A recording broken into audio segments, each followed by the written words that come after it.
አባዬ ሊገሉት ሞክረው ነበር። ምን ሀብል አብደሻል እንዴ? አባዬ እሷን ዝም በላት። አባዬ ዝም ቢል እንኳን እኔ ዝም ማለት አልችልም። ያው እንደውም ሜርሲ መጣች። በይ ተናገሪ። አንቺና ጸደ ሆናችሁ ባሌ ምን ልታደርጉት እንደነበር ተናገሪ። አቁም እያልኩሽ ነው ሀብል። አሁን ካልተናገርኩ መች ልናገር ነው ዝራ? አንተን ከገደሉብኝ በኋላ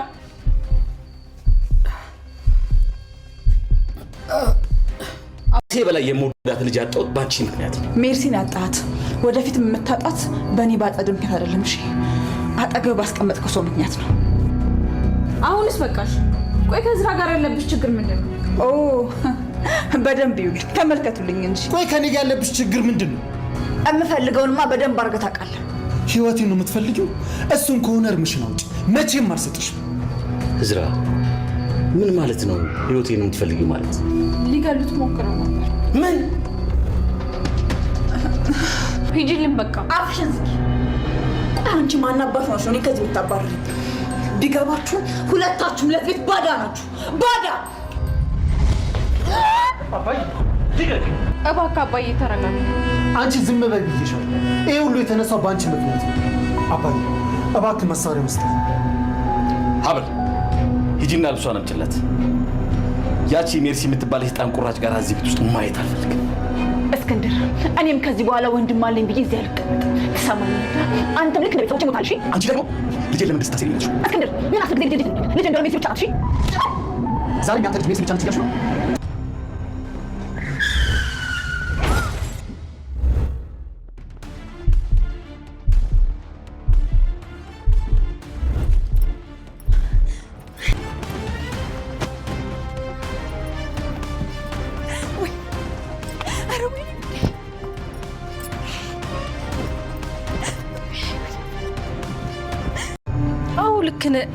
ከአንድ ማህፀን ወጥተናል። አይ አትሳሳች ሜርሲ። ያ ዲቃላ በፍጹም ወንድምሽ ሊሆን አይችልም። ሜርሲ እኔ ትሰሚኛለሽ? ገና ደግመሻለሁ። እሺ አንቺ ምክንያት እኮ ከምወደው ወንድሜ ተቆራርጬ ቀርቼ ነበር። ዘገያል እንጂ አህያ ጅብ ናት ይባላል እንቆቅልሹ። ዙሪያ ጥብጥም እየሄዱ እናቷ ጋር ለመለየት ሚስጥሩን ለመቅበር እውነቱን ለማዳፈን በኋላም አፍጥጦ የመጣው እውነታ የዲኤንኤን ምርመራ ማድረግ አለብን ያለችው ወይዘሮ ሰላም እጅግ በሚያሳዝን ሁኔታ ከአጸደ ጋር በመተባበር እንግዲህ የሀብልን ጸጉር ወይ ሊሰጡ ነው ወይም ከካናዳ ዓለም በቃኝ እናቴን አፈቀችኝ ብላ የመጣችውን አመሳስለው የእህትና የእናትን ጸጉር ሊሰጡ ነው ማለት ነው። በጣም ያሳዝናል። ይህ ከሆነ ግን በጭራሽ እውነታው ለመገለጽ እጅግ ረጅም ጊዜ ይወስድበታል። ሀብል እናቷን ባታውቅም በአጋጣሚ በእናቷ መኪና ተገጭታ እናትና ልጅ ተገናኙ። ሜቢ ሀብል ደም ያስፈልጋታል በፍጥነት ተብሎ እሷ ልሰጣት ትችል የሆነ የመመሳሰላቸው ነገርንስ እናት ትክክለኛ ልጇን ስታገኝ የምደነግጠው ድንጋጤ የሚሰማ ስሜት እንቆቅልሹን ፈቶ የመነንን ወጥመድ ይዘረግፈ ይሆን? በእርግጥ ኩኩሻ በንዴትና በብስጭት ናት ያለችው። በእነሱ ፍቅር እየቀለጠችና በእንክብካቤዋ እየተሳበች ያ ለብር ተብሎ የተገባው ድራማ የእውነት ዓለም ውስጥ ሆኖባታል። ፍቅር፣ እንክብካቤ፣ እናትነት፣ እህትነት፣ ኧረ ወዘተ ብዙ የማትወጣው አዘቅ ውስጥ ገብታለች። መነን ሀብት ለመውረስ ብትንሰፈሰፍም ኩኩሻ ግን አግኝታ የማታውቀውን የሰው ፍቅር ልቧን አሸፍቷት መውጫ ቀዳዳ ሳጥቷታል። ገንዘቡ ገደል ይግባ፣ ግን እናትነቷን፣ እህትነቷን ይህንን ፍቅር እንዴት ብዬ ረግጬ ልሄድ በሚል አሁንም አለች። አቶ እስክንድር አጸደን በሽጉጥ ግንባሯን በተነላት። እዝራ አሁንም አንቺ ሰላም የለሽም፣ የአባቴን እድሜ ልታሳጥሪ ነው በማለት እዝራ አጸደ ጋር በጀመረው ግብግብ አቶ እስክንድር አጸደን የሚገባትን ቅጣት ሰጣት። ሁልጊዜ እሱ ስለ እኔ የምታነሳው ነገር መጥፎ ነው።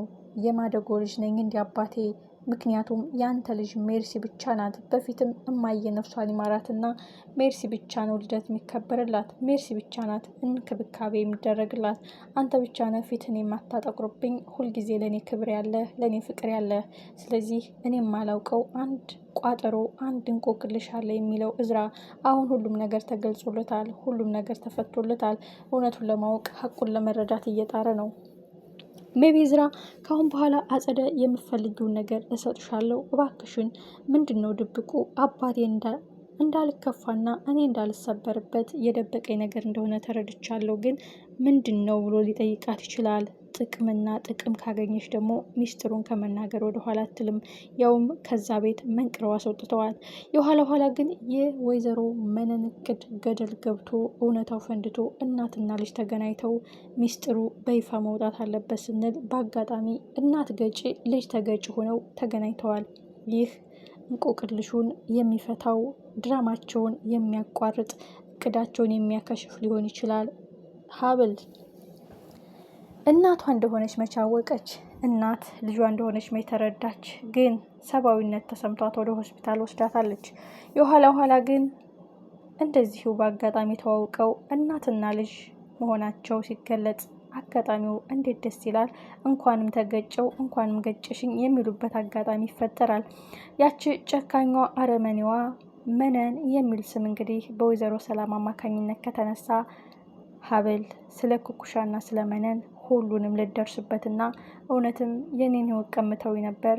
ሀብል በቅዠት ወደ ኩኩሻ ህይወት የሄደችው እውነት ሆኖ ሀቁ ሊገለጥ ሊሆን ወይስ ወይዘሮ ሰላምስ ይህንን ሚስጥር እስከ ጥግ ሂዳበት ዲኤንኤን በሚስጥር ልታደርገው ይሆን ወይስ የሚለው ጥያቄ ብዙ እንቆቅልሾችን ይፈታል። በጣም የሚያሳዝነውና ልብ የሚሰብረው ጉዳይ ግን አቶ እስክንድር አጸደ ጋ የጀመረው ግብ ነው። እዝራም ለምን ተናገርሽ? የአባቴን ህመምና ስቃይ እያወቅሽ ለምን ይሄን ድብቅ ሚስጥር ተነፈሽ? ያውም በእኔ ባይኑ ብሌን እንደሚሳሳልኝ እያወቅሽ ለምን ተናገርሽ? እያለ እንግዲህ እዝራ ሀብል ላይ እየጮሆባን ነው። ሀብል ግን እዝራ ይቅርታ አልልሽም በኋላ እንነጋገራለን እያለ ሀብል ከቤት ወጥታ በመቅረቷ የት ትሁን የት ትኖር በማይታወቅ ሁኔታ ለጊዜው ስትሰወር ሜቢ አጸደ የሆነ ነገር አድርጋታለች ተብሎ ሌላ ጦርነት መከፈቱ አይቀርም። ሀብል ግን እናቷ ገጪ እሷ ተገጪ ሆና ሆስፒታል መግባቷ የማይቀር ጉዳይ ነው። የኩኩሻ ቅዠት እስከ መቼ ነው? ጭራሽ የእናቷ ፍቅር ከአቅሟ በላይ ሆኖ ጭንቀት ሲሆንባት የእህቷ ፍቅር እህቴ ናፈቅሽኝ ብሌኒ ስስቴ እያለች ከካናዳ ስትከንፍ ኢትዮጵያ መታለች። ሀብል ሲገባት ኩኩሻ ያንን ፍቅር እያጣጣመች ነው። ግን ፊቷ መፍካት ደስታውን መቀበል አልቻለችም። እንደውም ከዚህ ቅዠት መንቃት አልፈልግም፣ ከእናት እቅፍ መራቅ አልፈልግም። የእናት ፍቅር ሌላ፣ የእህት ፍቅር ሌላ። ባይገባኝም የሰው ህይወት እየኖርኩ ነው፣ ግን ያገኘውን ህይወት ማጣት አልፈልግም። መነን ገንዘብ ስታሳድድ ነው እንጂ ስለ ሰው ቅንጣት ያክል አትጨነቅም እያለች ያለችው ኩኩሻ እንዳትርቂኝ፣ አንቺ ለኔ እናቴ ነሽ፣ እናት የለኝም፣ ጎዳና ነው ያሳደገኝ። የእናትን ጠረን የእናትን ጣም የእህትን ፍቅር አላውቀውም።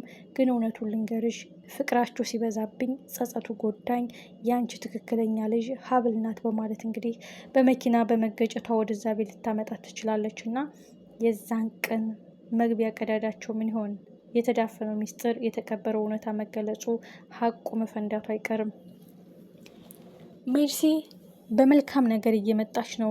ተቀይራ ለአባቷ ጠበቃ ለወንድሟ ከለላ የሆነች ነው። አቶ እስክንድር በጭራሽ ባንተ የመጣብኝ ሰው ምሕረትና ርህራሄ የለኝም። እስከዛሬ እዚህ ቤት የሚኖረውና የሚወጣውን አንተ ነበር ስትወስን የነበረው። እኔ ግን በጭራሽ ልወስን እፈልጋለሁኝ። የመጨረሻ እርምጃ መውሰድ አለብኝ። አጸደን ወደ እስር ቤት፣ ሜርሲን ደግሞ ቅጣት ማግኘት አለባት እያለ ነው። ሜርሲ ግን ኦልሬዲ ተቀይራ እነሱን ለመጠበቅና የአጸደን ሚስጥር ለማጋለጥ እየሞከረች ነው። አቶ እስክንድር ግን በአንተ ከመጡብኝ ምኑ ስጋዎች ናቸው፣ ምኑ እህቴ ናት፣ ምኑ ልጄ ናት ብዬ ልቀበል? እዝራ አቁም፣ በሀሳቤና በመብቴ ጣልቃ ትግባ። ውሳኔን ወስኛለሁ። አጸደ ከቤት ትባረራለች፣ ሜርሲም የሚገባትን ቅጣት ታገኛለች ብሏል። በዚህ ሁኔታ ያልተደሰተው እዝራ ሀብልን ፊት ነስቶ ከቤት ስትወጣ እንግዲህ መኪና ገጭቷት ደብዛዋ ጠፍቷል። ወዴት ሂድ አይታወቅም። አንድ ስሊፐሯ ብቻ በራፉ ላይ ወድቆ ሂዷል። ይህ ማለት ወይ ታፍናለች ወይ ተገጭታለች የሚለው ነው። ግን አጸደ እንደዛ የመሆኗ ሚስጥር በሀብል ምክንያት ስለሆነ እሷን አግታ ሊሆን ይችላል በማለት ሌላ ጦርነትና ሌላ ግብግብ መፈጠሩ አይቀርም። ቀጣይ ክፍል ሁላችንም በጉጉት እንጠብቀዋለን።